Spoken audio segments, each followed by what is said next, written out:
On June 28th of 2024, just about a month after recording this, Tiana's Bayou Adventure officially opened at the Magic Kingdom, and with Disneyland's version just coming along, I think it's time to talk about one of Disneyland's most popular rides at the Disney parks, Splash Mountain. It has only been a year since Splash Mountain last closed, but it was sad to see the ride close after only 30 years of operation. But the history of Splash Mountain is much more complicated than you think. From developing the attraction all the way to its racist inspiration, this video will be quite longer than most other videos, so buckle in because here is the deep dive and full history of Splash Mountain.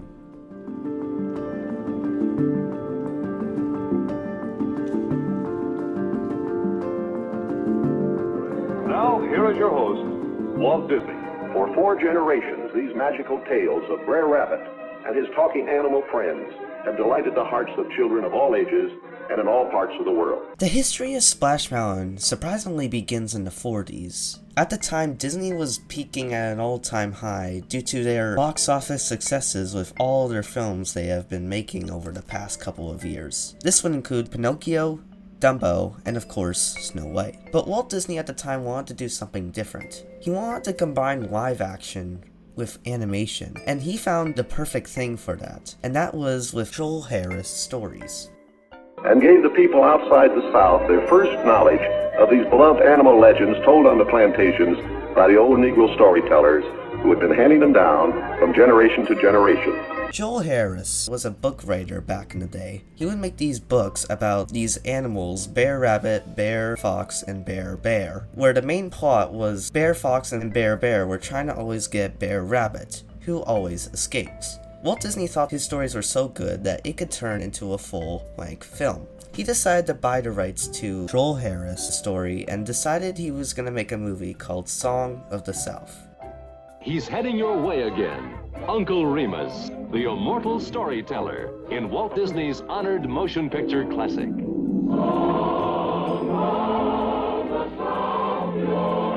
Song of the South released in November 12th of 1946 and was a really critically successful movie. The plot going like this.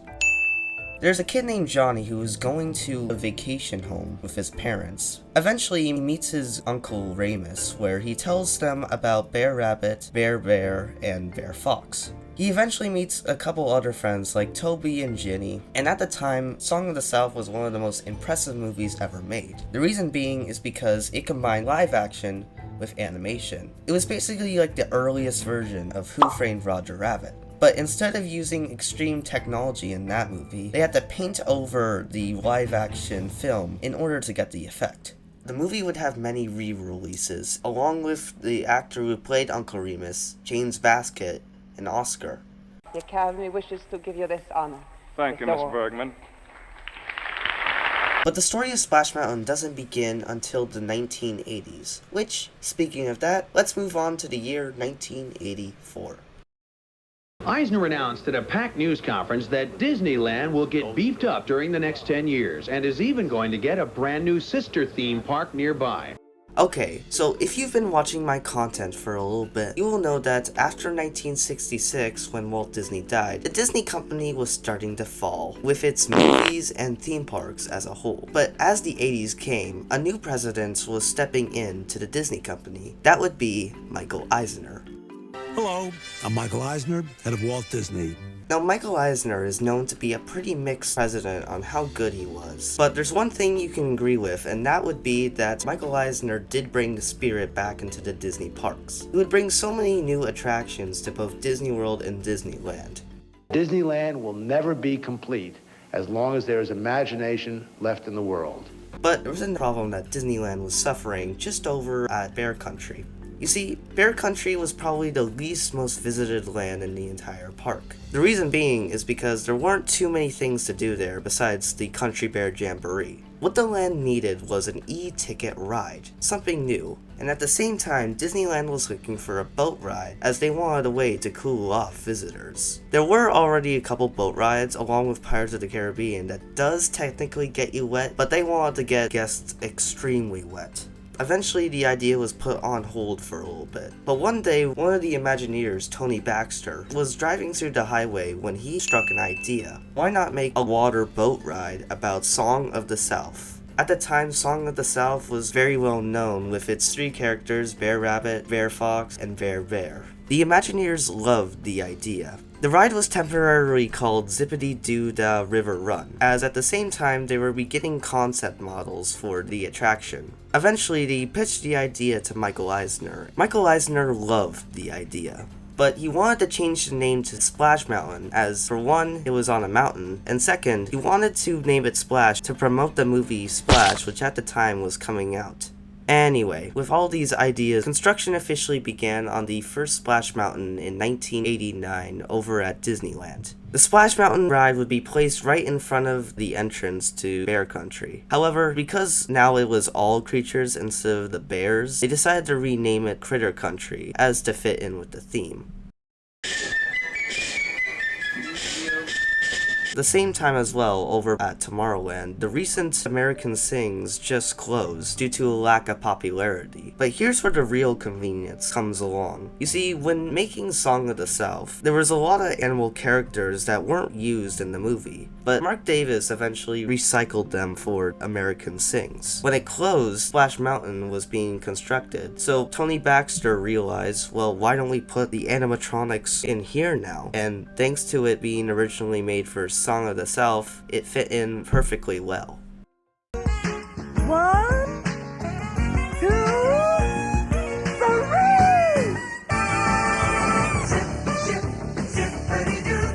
After about over 2 years of construction, on July 17th of 1989, Splash Mountain would officially open at Disneyland. Splash Mountain. It may look peaceful and fun, but the only way out is a long way down. Now open Splash Mountain at Disneyland.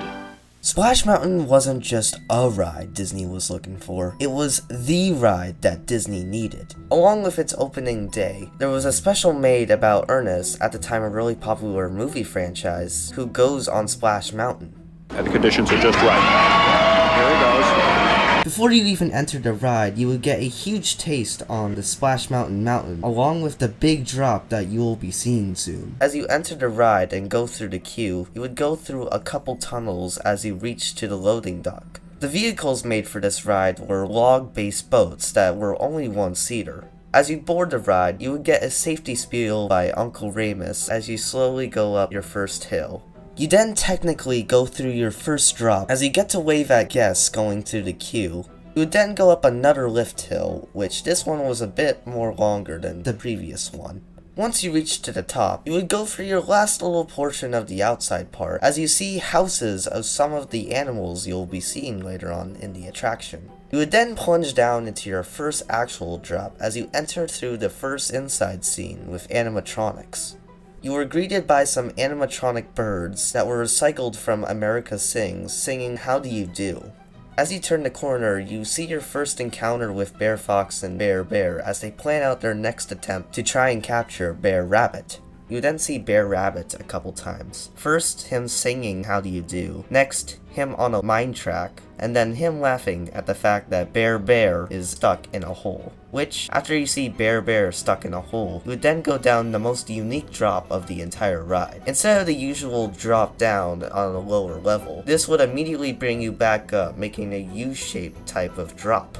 As you entered into the next scene, it would be extremely darker than the previous scene as the song Laughing Place would play. You would pass by lots of different animals, including bees, as they flew above your head. Eventually, you came up to Bear Rabbit as you saw him stuck inside a bee comb.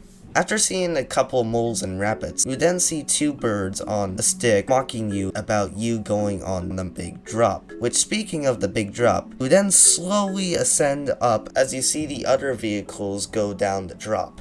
As you almost reach to the very top of the drop, you would then see Bear Rabbit one last time as Bear Fox is thinking of what to do with him.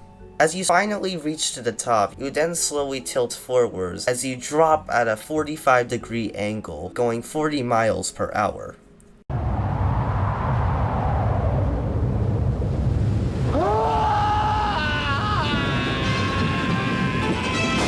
After going down the drop, you would then enter into the final scene. All the animals in the ride would all sing zippity-doo-dah to you. As you go more forwards, you would see Bear Fox and Bear Bear as they didn't catch Bear Fox and are currently being eaten by an alligator. You would then see Bear Rabbit one last time, and then the ride was over. These days, the most popular ride at Disneyland is something else they don't have in Orlando. And it's called Splash Mountain. Splash Mountain was an immediate smashing success. The e-ticket ride really brought the thrill back into the Disney parks, as at the same time as well, Michael Eisner was also trying to be hip with the teenagers, so this ride was perfect for the fit. Of course, with the success of the ride, Disney immediately began planning out other ideas to bring Splash Mountain into the other Disney parks. Disney World was of course the first option, and in less than 3 years, Splash Mountain officially opened at the Magic Kingdom.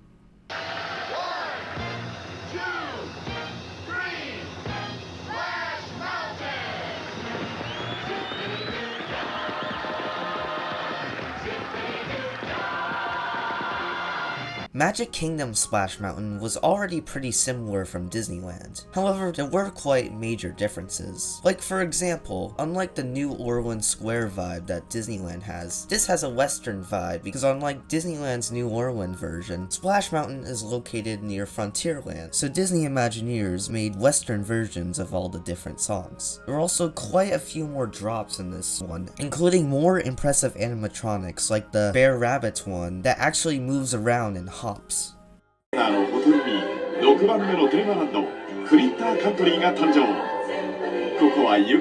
last ever Splash Mountain to ever open was at Tokyo Disneyland. It opened a couple months after Magic Kingdom's one opened. There's nothing too much to say here, as Tokyo Disneyland's version kinda combined Magic Kingdom and Disneyland Splash Mountains to make one ride. We will bring it up later though, as it's kinda important to the last little bit of this video. You're going so fast down, your heart's all dropping. It was great. Okay, so Splash Mountain kinda had problems when it first opened. For the past 2 years in the bustling studio buildings, home of Mickey Mouse, Donald Duck, and the Three Little Pigs, their creator, Walt Disney, and his staff of 600 artists have been working intensively on the first feature, which will be released in January. You see, most old Disney movies are kinda known to be a little racist. Of course, this was just during the timing of the early 1900s, as big inclusiveness wasn't really a thing back then.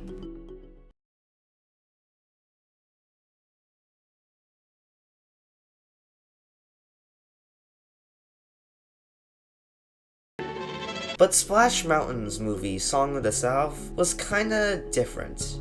You see, if you don't know, Song of the South was extremely racist to the African Americans. Mainly because it had lots of references to former slaves, like with Uncle Remus, as he's a former slave. But also because of the song Zippity Doo Dah, as people believe it was kinda influenced by Zip Cone, which was a very stereotypical racist song. These racist problems weren't bad at first, but as the 80s/70s came, Michael Eisner thought that Splash Mountain was just too racist for the public to ever see. In fact, the last time Song of the South was ever released legally in the US or entire North America was in 1986, 3 years before Splash Mountain officially opened. But the question still remains, why would Disney, in other words, choose such a racist film for a ride?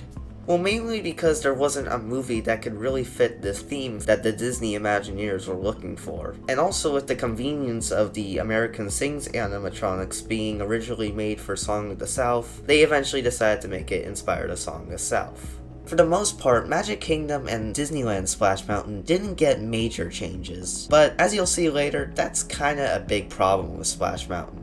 Anyway, by 2010, Song of the South had still not been released, and it has already been almost 4 decades since the movie last released. Of course, Michael Eisner and Bob Iger said that they have no plans to release Song of the South in theaters or on digital in North America anytime soon. And to this day, it's sad to see that Song of the South has still not released on DVD or even Disney+.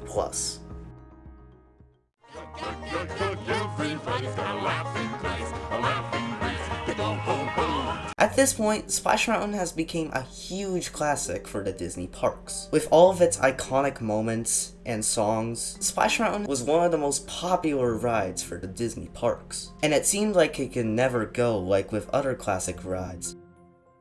A beloved ride at Disneyland is finally coming to a close to make way for a new ride. Splash Mountain will be closing on May 31st, making its way for Tiana's Bayou Adventure's next phase of development. But now we get into the kinda sad part of this video. In late 2019, the Disney Imagineers were starting a new concept for a new ride called Tiana's Bayou Adventure. The ride would be this new and extraordinary attraction based on Disney's 2009 film Princess and the Frog. Although they wanted to get started around 2020, I think you know where I'm going with this. As we all know, at the end of the film, Princess Tiana realizes her lifelong dream, when she opens Tiana's palace. I mean, she's such an inspirational character, and in our brand new story, she's become this great entrepreneur and community leader. However, 2 years later in 2022, work resumed on making Tiana's Bayou Adventure a reality, and in that same year at D23, the Disney Imagineers would make an announcement. And to celebrate Carnival season, she's hosting a party for the people of New Orleans. So we're gonna join Tiana and Louis. We all love Louis, right? We're all gonna take a magical trip to the Bayou where we're going to meet brand new friends to invite to the party, and they have a very special role in these festivities. They would confirm that Tiana's Bayou Adventure is happening, and with this, Splash Mountain will be closing somewhere around 2023 in both Disneyland and Disney World. By using the latest cutting-edge technology to further enhance that sense of grandeur. And as you can see here, this attraction is going to be gorgeous at night. Now, we're probably all saying the exact same thing right now. The reason why Disney is closing Splash Mountain is obviously because it's racist. I mean, it's based off Song of the South. But is it? Here's the thing. I was doing some research with this movie, and I found something interesting. I found this YouTube video by fellow YouTuber Jake the Movie Nerd. Shout out to you, by the way. I won't spoil too much of the video, but basically he says that Disney never even cared about Splash Mountain being racist. The reason he believes that Splash Mountain was closed was because it was looking rough, and I agree with him 100%. Okay, so remember that animatronic I brought up earlier? You know, that bear rabbit animatronic that hopped around? Well, by the early 2010s, it was barely working. In fact, Disney gave it the nickname the $1 Million Bunny, because they spent so much money on this, and it never worked. It also goes without saying that both Disneyland and Disney World Splash Mountains were all looking rough and old. In fact, here's a side-by-side comparison with Tokyo Disneyland Splash Mountain versus Disneyland and Disney World Splash Mountain. Speaking of Tokyo Disneyland, if you don't know, Splash Mountain is still open at Tokyo Disneyland. And the question is, why? Well, probably because Disney doesn't actually own it, but also because probably that Splash Mountain wasn't outdated and extremely rough. I mean, Tiana's Bayou Adventure, from that clip of what it will look like in the dark, it looks very good. While on the other hand, what it looked before was rough. So I just wanted to say that it probably didn't happen from Splash Mountain being racist. If you want to learn a little bit more of this topic, then you should go watch Jake the Movie Nerd's video. I'll link him in the description. Thank you, man, by the way, for piecing together all this information with Splash Mountain. But either way, in 2023, Disney would officially announce the official closure of Splash Mountain at Disneyland and at Disney World.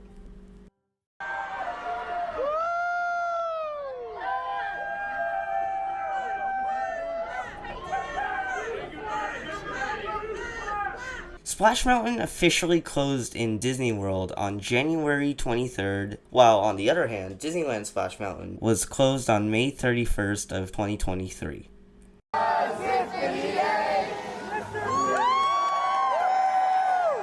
Immediately, construction began on the new attraction, and as another announcement that Disney makes, Disney World Splash Mountain will be opening before Disneyland's. After almost a year of the area where Splash Mountain used to be closed, on June 28, 2024, Tiana's Bayou Adventure would officially open. So order because we're almost there. And we can't wait to welcome our guests to this amazing, fun adventure. Congratulations, everyone. Congratulations.